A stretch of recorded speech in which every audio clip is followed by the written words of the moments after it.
Hey, what's going on, guys? Today I got a very special episode. We are having our first interview, and so my buddy Ben Lee is here to talk about fitness and being in shape as a preacher and how that'll help your work. So that's what's up today on Help Me Preach.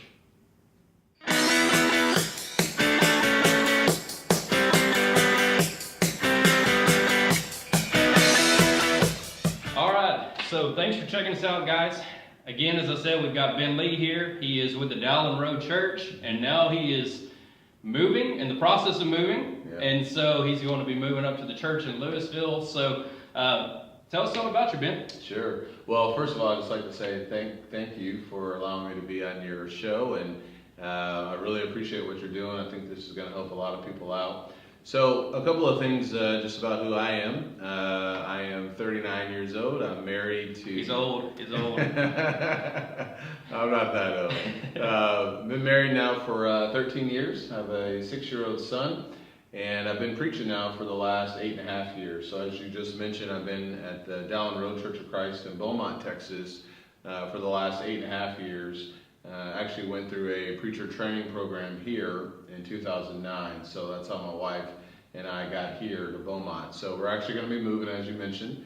I'm going to be working full-time with the West Main Church of Christ in Louisville, Texas. So my first Sunday there will be the first Sunday in March. Okay, cool. Yeah. That's good. So he's in a state of transition right now. So you might have caught up with him at some point, though. You might have seen his flexing selfies on Facebook, and so that's part of why we want to bring on a celebrity for these types of situations. Man. So, but really appreciate Ben and the work he does. Yeah. So there's a story behind those photos too. Oh, well, tell us the story. Well, part of the reason, so if you're not friends with him or me on Facebook, then you don't know what he's talking about. But you should become friends with us on Facebook, right? Yes. So one of the things, since we're talking about fitness, one of the things that I started doing, I think back in 2016, I had found myself really out of shape. Yeah. I think 239 pounds. About a 40-inch waist. Muy gordo. Lo siento, hermano. Oh, you see, I speak me up here. Speaking me up in different languages now. So anyway, I had to get back in shape for a variety of reasons. And we'll probably talk about that in a little bit. But one of the things that I started doing, and one of the most powerful things to do, is to take a photo. So after each workout, I was in a fitness group on Facebook, and so that was just kind of like part of my accountability, where I would take a photo after each workout. So it was a flex selfie photo, which is actually kind of hard to do at the gym, because then you're that guy. Right. I'm the guy that's... Yeah, and he works out at Planet Fitness, guys. I do work out at Planet Fitness. He did. Okay, I saw the Planet Fitness thing. But it's the judgment-free zone, right? Which doesn't make any sense, right? Because they say don't judge anybody, but then you take a selfie. That's exactly what they're unless you got muscles like Ben, right? And then apparently that's judgment. Yeah. So well, anyway, so the photos, that's kind of been something I've done actually every day, or when I get done working out. So part of that was just designed to motivate people in the fitness group that I was in, and to just kind of give myself some accountability. So I didn't actually start putting it on my regular Facebook page until I think like December or January of 2017. So it's funny now because I'm getting all of these photos, like 1-year memories. Right. And they're all basically the same photo. So. Yeah. I'll tell you how funny that is. I was talking with a buddy of mine. Well, actually, he's a person I haven't actually met. It is through a church that I'm going to coming up. But he actually knew Ben, but the only way he knew Ben was actually through his selfies on Facebook. Oh, no. So anyway, it was pretty funny. He was talking with a buddy of his. It's another preacher. And anyway, not a race thing or anything, but he was talking to another black preacher, and he said, you've got a long way to go before you're the most fit black man among preachers or whatever in the brethren. So anyway, it was a humorous thing. Yeah. But anyway. That's funny. So appreciate Ben on that and everything. But let's get into your story a little bit more specific. We obviously are seeing part of the reasons and part of your motivation for that. But let's dig a little bit deeper because, from what I've talked about with you, you're kind of like everybody else. Whenever you're younger, real active and everything like that. And then as time goes on, you have kids, and you have a wife that cooks really good food, and you get around brethren that do that, and it's easy to put a little bit of weight on. So tell us something about it. Sure. So I've always been involved in some type of physical health or fitness as far back as I can remember. So just like every other kid, like to run outside and play around and play tag and race and things like that. I remember in the 4th and 5th grade, the Ronald Reagan presidential fitness test. I don't know if you remember that in school. Yeah, my wife, she talks about that. Does she? I was homeschooled, so I didn't do the fitness test. So I got the little badge in the 4th grade. You had to run like 600 meters and do a certain amount of push-ups and pull-ups and sit-ups and something like that. I didn't get it in the 5th grade, so I was really devastated. I don't know what happened. I could not do the pull-ups, and so I was highly upset. I tried to play sports. I wasn't really that good at them. I was on the freshman basketball team, and I was like on the B team, which nobody, it's like the bad team. Right. And then sophomore year playing basketball, I ended up just quitting because I wasn't playing. I was playing like 20 seconds, 30 seconds a game. I was on the basketball team 8th grade too. So anyway, I did I've always enjoyed athletics. I got into cross country my junior and senior year in high school, so that kind of gave me the passion with running and things like that. I still love to run today. Then when I was in college, I majored in kinesiology. So again, I was connected with this idea of fitness and health in the body. My mom was a massage therapist. My aunt was a massage therapist. I've had all these connections. Looking back, I did this kind of mental exercise of some of my big moments in life, and so many of them are connected to faith and fitness. So anyway, I majored in kinesiology. I worked at a Gold's Gym in college, worked at the health club on the campus in college, and then from 2001 to 2009, I worked with Pfizer Pharmaceuticals. So I've always been connected in some way, some shape, some form, dealing with fitness, taught fitness classes, spin classes, and things like that. So, and now it's a little bit different. Back in college, it was all about, how you look. Do you have a six-pack? Can you bench press 225? How many times can you do that? Never been there, by the way. How many times can you do that? I got diagnosed in 06, 07 with a heart condition. So I have an enlarged heart. It's called hypertrophic cardiomyopathy. He's got a big heart. Okay. I do have a big heart, literally. That's right. So that was a game changer because then I was trying to figure out, would I be able to exercise? Could I still exercise? What could I do? So I had to change a lot of things. And then in 2010, I made the decision to get what's called an ICD, and it's an implantable cardioverter defibrillator. So if you ever watch the shows like ER, when they're shocking the people when they come through the hallway or when they come through the door, it's basically what that is. It's on the inside or in the inside of my chest.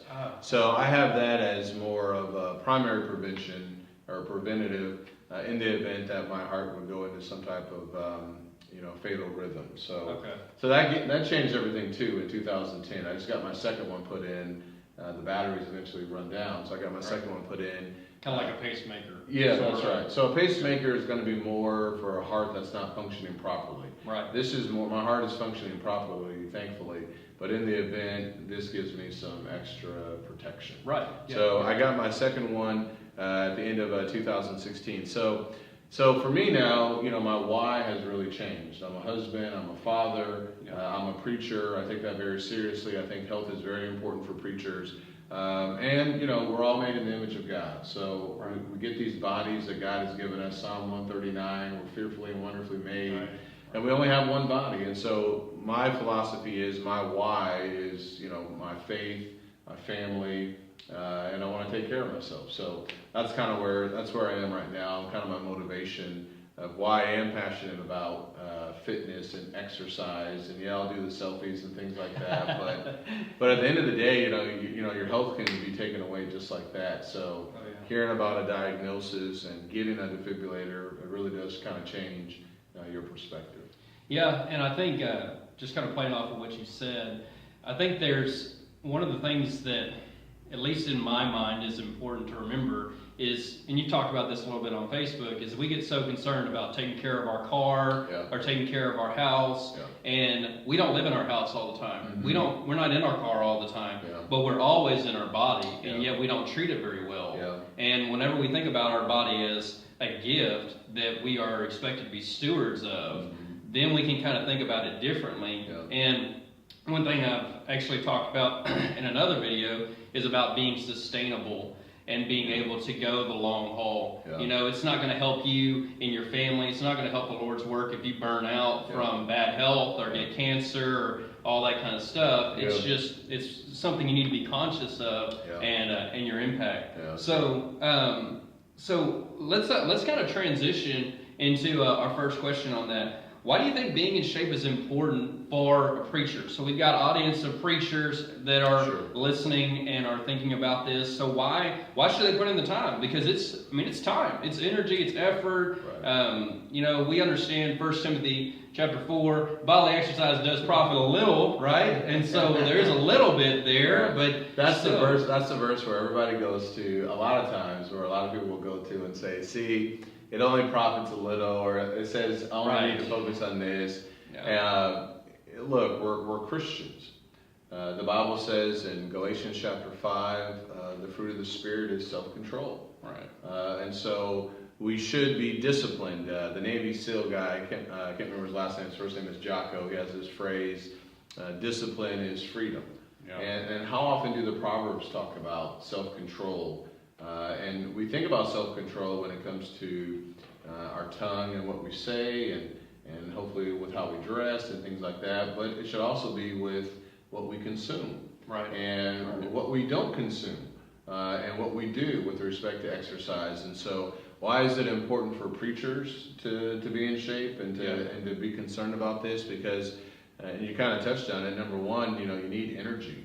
Number two, preachers are in a role of influence. And whether we like it or not, I think there is something about optics, and how we take care of ourselves with how we dress says something about us.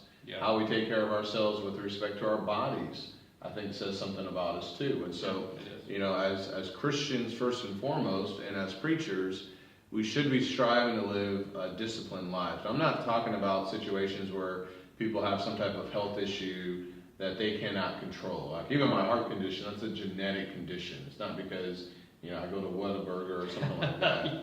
But when we really think about it, I mean, you think about so many congregations and so many people who are on the sick list and things like that. Many of those times, those issues are self-inflicted.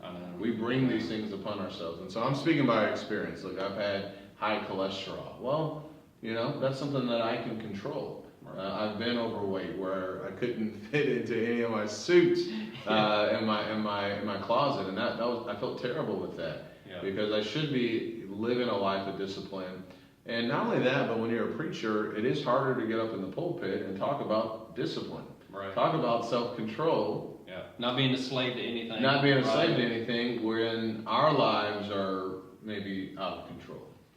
I think it's really important, and you're hinting at something that maybe we don't think about, is that we do communicate things in our lives oftentimes without words. Because we make that point with clothing, right? And we say, the message that you're communicating to people isn't even something that's spoken, but it does have an impact. And even with our health, and I know a lot of people struggle with all kinds of different things, and some of this may not be necessarily your poor choices. Some of it's any number of other things that are contributing. But when you have someone that is not taking care of themselves, and it's obvious, whether it's hygiene or whether it's what they eat or whatever, you're sending a message. That's right. And you just need to realize what that message is. Yeah, that's right. Not only that, but you think about the work of a preacher. So you're preaching 2 sermons every Sunday. You're preaching 2 Bible classes on Wednesdays and Sundays.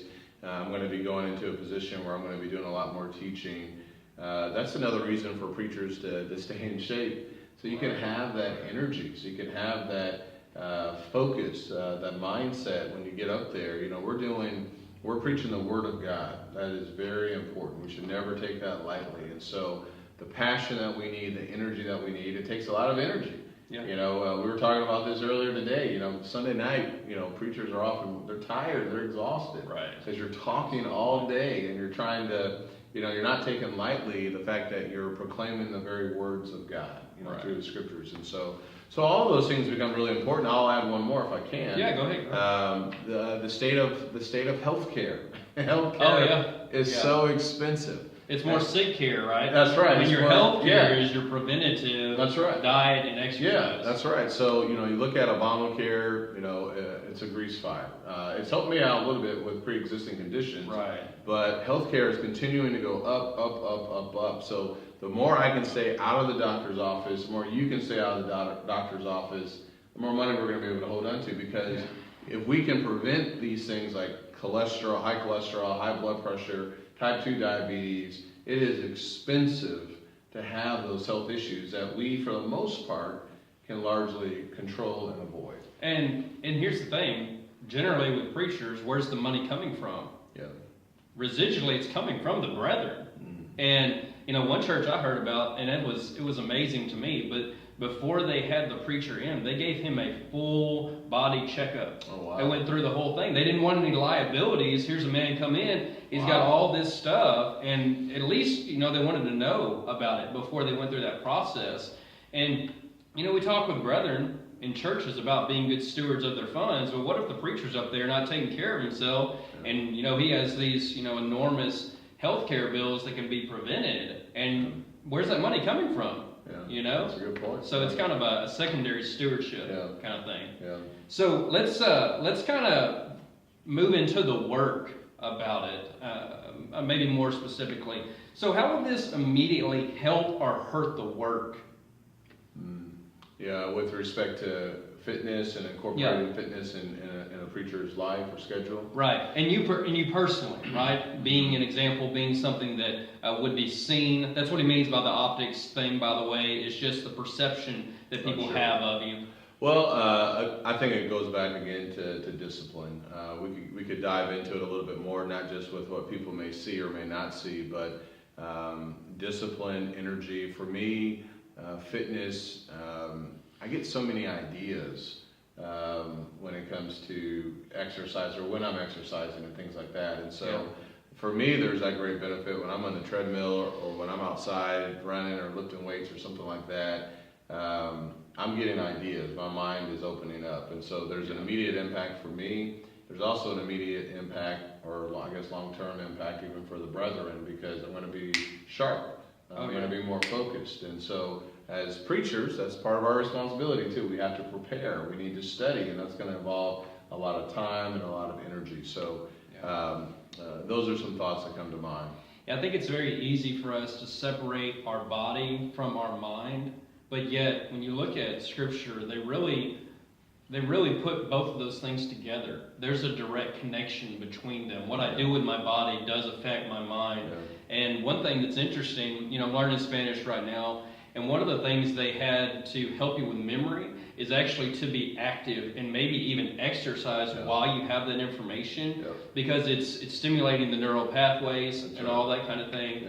And you know, there's a lot of value in that. And I mean, we all know when you go through and you have the Thanksgiving dinner, right? You pile up all the sweets and everything. Man, is that conducive for thinking? Man, it's not. I mean, nobody can think. It's conducive to taking that afternoon nap. That's right. That's right. Yeah, and we had a little bit of conversation about that. I'm down here at a preacher training in Dowling, the preacher's workshop down here, and Max was talking a little bit about that, eating a big meal, and then 2 o'clock, man, his head's on the table because he's not focused. And so these choices, and that's really what they are, is choices that we're making every single time we're putting something in our mouth. We have to realize there are consequences that come with it. And we can't just have the mentality of, I'm just going to put it into my body and not care about it and just try to avoid the consequences. It's just like spending on that credit card. You're just going to swipe, and then you'll have to pay the bill later. And it's, for some reason, it's a little bit more challenging, I think, when it comes to our health and when it comes to our bodies. I don't know. I'm still trying to figure that out because, you know, even people who can be described as celebrities or who create things, they can be so disciplined in certain work and a certain kind of work. But then when it comes to their body and what they eat and stuff like that, there seems to be, they kind of tail off a little bit or trail off a little bit. So there is something, it's interesting because we can focus so much on all these other things, which is great. But at the same time, we do need to consider, we have to consider our health. We can only do so much work for the Lord, but if we're sick all the time, if we don't have the energy, then we're not going to be able to get as much stuff done. And again, this isn't about, saying that you have to look a certain way or you have to be able to lift this much or run this fast. Whether you work out 6 days a week or 3 days a week, the point is we need to be investing in our bodies, and we need to take care of our bodies. I understand Hebrews 9:27. We're gonna die one day, right? I got gray hair on my goatee. There's nothing. Mine's already falling out. Yeah, I got a bald spot. I posted that on Facebook. He gave me a hard time about it too, but he said join the club. I said I don't want to go that far, but yeah. So what's a bald spot, man? I don't even know what you're talking about. Mine's a pathway. Yeah, so. but there's got to be a bigger why. Christians can struggle with addictions. We just did something here talking about addictions, whether it's with smoking or drinking, gambling, pornography, whatever the case may be. And maybe we even need to address a little bit eating, where it is so easy for us to run to food than it is to run to God. Because you're going to get that immediate gratification when it comes to food.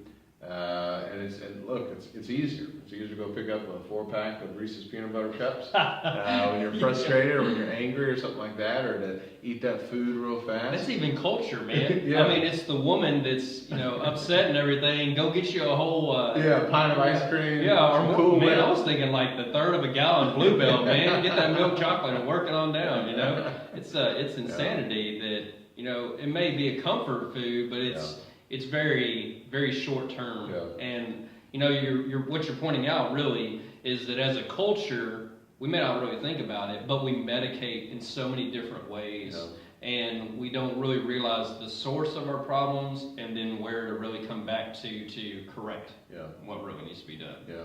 So do you have anything else you want to add to helping or hurting the work? Well, I think that covers quite a bit. I don't have anything else right now. I may think of something later on. No, but I think we covered a lot of ground with that. Okay, so let's say we've got somebody in the audience and they're one of those people, right? They grew up in a family for 3 generations. Not really exercisers, not really healthy eaters. They're looking at their family tree and it's full of preventable diseases and all of that type of thing, and then they're saying, okay, I've got to get my act together. What would you say to that person to try to help them get some manageable steps forward? Okay. Number one, I would say change can happen in an instant. Change can happen immediately. When we decide, I no longer want to be this way, I no longer want to be this person, I no longer want to feel this way, we can make that change immediately. So we have to be conscious and say, look, this is not who I'm going to be anymore. And we have a decision in that, right? That's exactly what I was going to say next. That's what makes us human. Yeah, you have to make a decision. The second thing I would say would be, it doesn't matter, even if your parents didn't work out, or even if you came from a family that they just always ate big meals and things like that, you can change your behavior. I would recommend that you do something small every day. Yeah. And I'm actually doing this right now. My wife, when we first met, she loved to run. She was running, I think, 3 or 4 miles a day. She met you and all that went down. Yeah. She met. Also, I was attracted to her. She loved to exercise. And listen, she knew the game of football. I said, well, what do the lines mean on the field? She didn't say, well, these are just like some line markers. Yeah. She knew what they were. I was like, this is unbelievable. She exercises. She loves football. Good criteria for wives here. And she loves to eat. And she's a Christian. This is perfect. Right. Anyway, and her maiden name was Benjamin, so we had to get married. Wow. All right, so the second thing I would do, though, take baby steps. So right now, my wife, she's trying to get back into exercise. So she's kind of struggled with that a little bit. So a couple of weeks ago, I said, can you walk for 1 minute? That's all I want you to do. She said, I can walk for 1 minute. Right. So she walked for 1 minute. I was thinking she maybe went for like 5, but she went for 1. Because she said, you told me 1. I said, that's right, I did. So the next day I said, give me 2 minutes. So now we're up to about 16 minutes. She walked 16 minutes. So if you're trying to make a change, then start off small. If you want to make a change with your eating, you don't have to overhaul everything all at once. Change your breakfast. Right. If you don't eat breakfast, start eating breakfast. If you do eat breakfast, eat a healthier breakfast. Take the time to really slow down and enjoy your food. Third, I would say you need to prepare and plan. Preachers, we have busy schedules. So if you know you're going to be in the office, take some food with you. Know what you're going to eat. If you are in a gospel meeting, let the brethren know early. Listen, I'm eating this particular way. You know, I'll splurge and eat this on that Tuesday or that Wednesday night. Or and our brethren are really understanding. They are. They really are. Yeah, if they you are. just say something to them, they will accommodate. Yeah. I think sometimes we want to try to just upset people, or we're afraid of upsetting people. Yeah. And honestly, in my experience, they're very understanding. Yeah. And something else with that too, Shane, that I want to add is if you let people know up front, then your mind is already set. I'm going to go here, and it's actually going to help you out with your preaching during that week of that meeting. Right. It's hard to preach at 7 o'clock when you eat a big meal at 5 or 5:30. Right. You're going to be burping and just feel terrible and all that. The other thing is when you travel as a preacher, find a place to work out. Is it the hotel, downstairs? Is it a gym? So the idea is taking baby steps. Something else I would recommend is to start keeping a journal. Document what you are going to eat.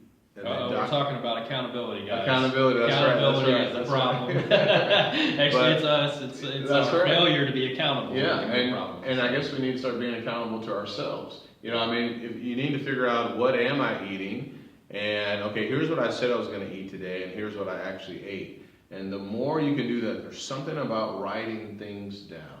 Yeah. Because you can go back in 30 days and you can say, wow, I actually did pretty good. So those are some baby steps. If you haven't been exercising, sign up at a gym, buy some dumbbells at your house. I could give you some workouts if somebody wanted it, but you wouldn't even have to. You don't even need the weights. Yeah, right? you don't even need the weights. You can do body now. workouts. You can start by doing some burpees. You can do 10 burpees and 10 push-ups. There's your workout for today. So the idea is making these small, gradual steps. And before you know it, very much like the example you said with debt, you do the snowball effect. And so before you know it, you're going to be where you need to be. Another thing I'll add, you can tell me when to be quiet, is you think about how the local church is designed, or how local churches are designed by Christ, right? There's people that are going in the same direction, that are there to encourage and to push. I think about Hebrews 10, 23 through 25. You need to surround yourself with people who are going to help you. So if you're coming from that background that you said, with a family that may not have been active or struggled with eating, you need to surround yourself with a group, whether it's on Facebook, or maybe you start your own workout club or walking group in your neighborhood or a local gym, but people that are going to help you out. So Shane's going to help me out with my exercise. He's going to help me out with my eating, because those are things that he does. He stays active, and so do better. Well, we all can do better. But it's the idea that he's not going to become like a stumbling block for me. Right. He's actually going to be pushing me, and I'm going to try to do the same thing for him too. So all of those things combined will create something really special. I think a couple of things to kind of tack on to what you're saying is, with those changes, don't try to change everything at once. That's right. Because when you do that, you have a couple times where it's hard to break a habit, and then you'll kind of start building momentum, kind of going the wrong way. Mm-hmm. And I think on the other side of that too is we need to realize the issues that we have. It's not the food's fault, right? Yeah. It's not our family's fault, even though they may be influencing. Like with debt, it's all behavior. It's behavior modification. That's right. It is a controlling of ourselves. Yeah. But that's why it's so hard. Yeah. We want to blame, we want to put it on other people, but ultimately you're the one that took that food and put it in your mouth, right. And or that drink or whatever. So I think you're absolutely right. It's just a matter of small steps, and we're not going to advocate this workout plan or this diet or whatever, but There's definite things that are out there, lots of resources. Even I'd say within God's Word shows us the type of things we were made to eat. Yeah. And there's a lot of things to consider on that. Anything else you want to add on that? Well, just always remember your motivation. So hopefully our motivation is always going to be the Lord. Right. Your why really becomes important. Who was it? I think it was Mary Kay products. I don't use Mary Kay products, but I heard this. You can't see the makeup? That's the sponsor for our makeup. So, yeah. But I think it was someone at the Mary Kay company or whoever that said your why should make you cry. Yeah. That may sound a little cheesy, but there is something really to that. What's our motivation to as Christians? What is our why? I think of 1 Peter chapter 1, be holy. Why? Because I am holy. That's what God says. So right. Your why of changing your habits, stopping the smoking so you don't get lung cancer or throat cancer, or eating less and exercising a little bit more, or just making those small little changes. If you don't have a strong enough why, it's not going to work. Eventually, you're going to revert back to those older former ways. Yeah. If your why is strong enough, it'll help you push through the barriers. Yeah. Right? Because you have that motivation, the drive is there. Yeah, that's right. Well, remember, it's about progress and not perfection. Right. You're going to make mistakes. You need to enjoy life. You need to enjoy the food you want to eat. I will say this, look, diets typically don't work. The traditional kind of diet where you cut calories and do all this. Right. You need to enjoy life. I think about Ecclesiastes. Enjoy the food.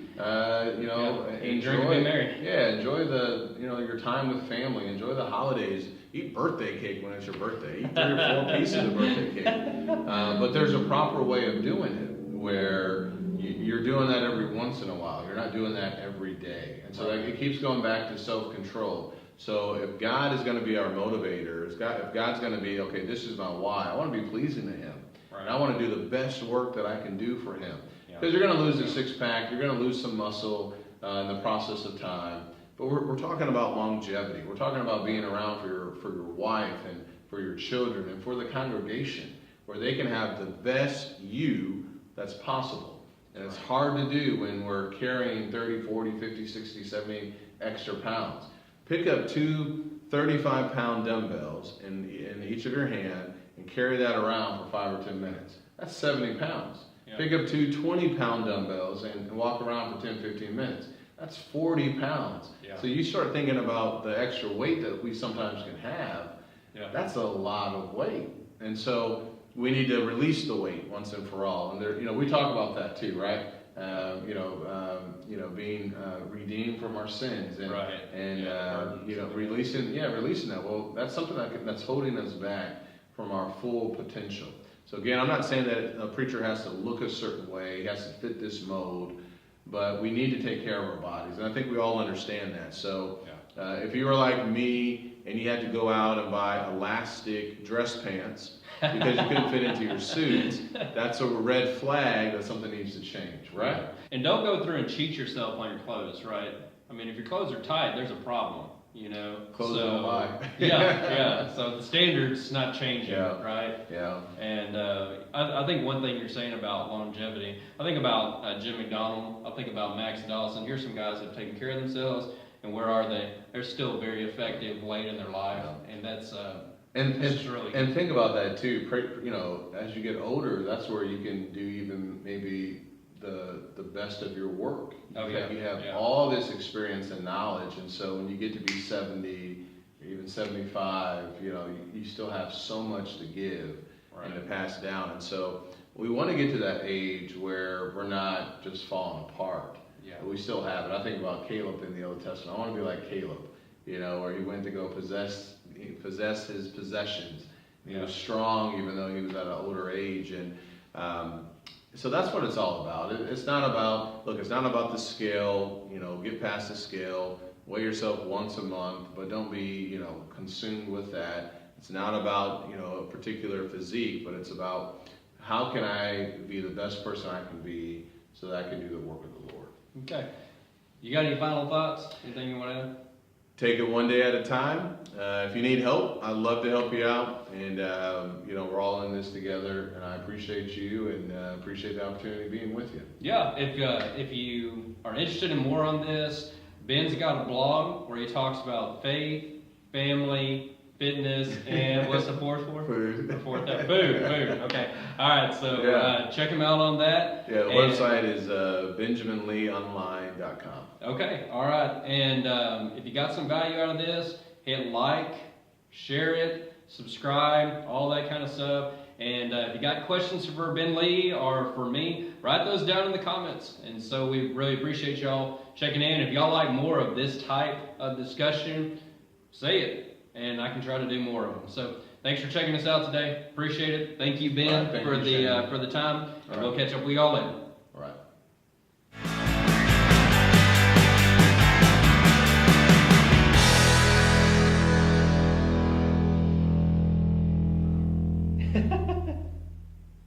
Nice.